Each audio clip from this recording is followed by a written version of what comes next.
ఇక మరో breaking news చూస్తున్నాం. నంద్యాల జిల్లా పాణ్యం గురుకుల గిరిజన బాలుర పాఠశాలలో ఫుడ్ పాయిజన్ కలకలం రేపింది. 20 మందికి పైగా విద్యార్థులు అస్వస్థతకు గురయ్యారు. నిన్న రాత్రి నుండి తీవ్ర వాంతులు, విరోచనాలతో విద్యార్థులు అల్లాడుతుండటంతో డిఎస్హెచ్ ఆసుపత్రికి తరలించి చికిత్స అందిస్తున్నారు. ఈ ఘటనపై జిల్లా కలెక్టర్ రాజకుమారి సీరియస్ అయ్యారు. విద్యార్థుల పరిస్థితిపై ఆరా తీసి వెంటనే విచారణకు ఆదేశించారు.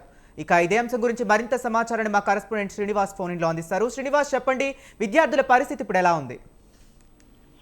పాణ్యం మండలం నెరవాడ వద్ద ఉన్న ఏపీ గురుకుల సంక్షేమ పాఠశాలకు సంబంధించిన 20 మంది విద్యార్థులు నిన్న రాత్రి అన్నం సాంబారు చట్నీ తిని మళ్ళీ ఇవాళ ఉదయం కూడా ఈ ఇడ్లీ సాంబారు చట్నీ తిని తీవ్ర అస్వస్థతకు గురయ్యారు. మొదట్లో వారు విరేచనాలు, వాంతులు ప్రారంభం కావడంతో వెంటనే అక్కడున్న హాస్టల్కి సంబంధించిన వార్డన్లు సమీపంలోని పాణ్యం కమ్యూనిటీ హెల్త్ సెంటర్ కి తరలించగా 20 మందిలో ఒక 15 మంది విద్యార్థులు సేవ్ అయ్యారని చెప్పొచ్చు. మిగిలిన 5 మందిలో 3కి మాత్రం మెరుగైన వైద్యం కోసం నంద్యాల ప్రభుత్వ ఆసుపత్రికి తరలించారు.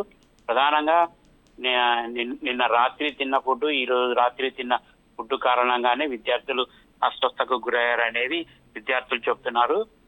అన్నం సాంబారు చట్నీ తినడంతోనే తాము అస్వస్థతకు గురయ్యామన్న రీతిన విద్యార్థులు చెప్తున్న పరిస్థితి కనపడుతుంది. ఈ ఘటనపై జిల్లా కలెక్టర్ కూడా సీరియస్ అయ్యారు. ఈ సమాచారం తెలుసుకున్న రాష్ట్ర వైద్య ఆరోగ్య శాఖ మంత్రి సత్యకుమార్ యాదవ్ కూడా స్పందించారు. ఆసుపత్రిలో చికిత్స పొందుతున్న మొత్తం 3కి మెరుగైన వైద్యం అందించాలని కూడా ఆయన జిల్లా వైద్యాధికారి వెంకటరమణను ఆదేశించారు. డిఎంఎండ్హెచ్ఓ కూడా ఆసుపత్రిలో విద్యార్థుల పరిస్థితి ఎప్పటికప్పుడు తెలుసుకుంటూ సమాచారాన్ని వైద్య ఆరోగ్య శాఖ మంత్రికి తెలియజేస్తున్నారు. ప్రస్తుతం అయితే విద్యార్థులు 20 మందిలో 15 మంది వరకు సేఫ్ గా ఉన్నారు. మిగిలిన 5 మందిలో 3 మాత్రమే కొంత తీవ్ర అస్వస్థతకు గురి కావడంతో వీరికి మెరుగైన వైద్యం కోసం 5 మందిలో 3ని నంద్యాల ప్రభుత్వ ఆసుపత్రికి తరలించి అక్కడ వైద్యం అందిస్తున్న పరిస్థితి అయితే కనపడుతుంది.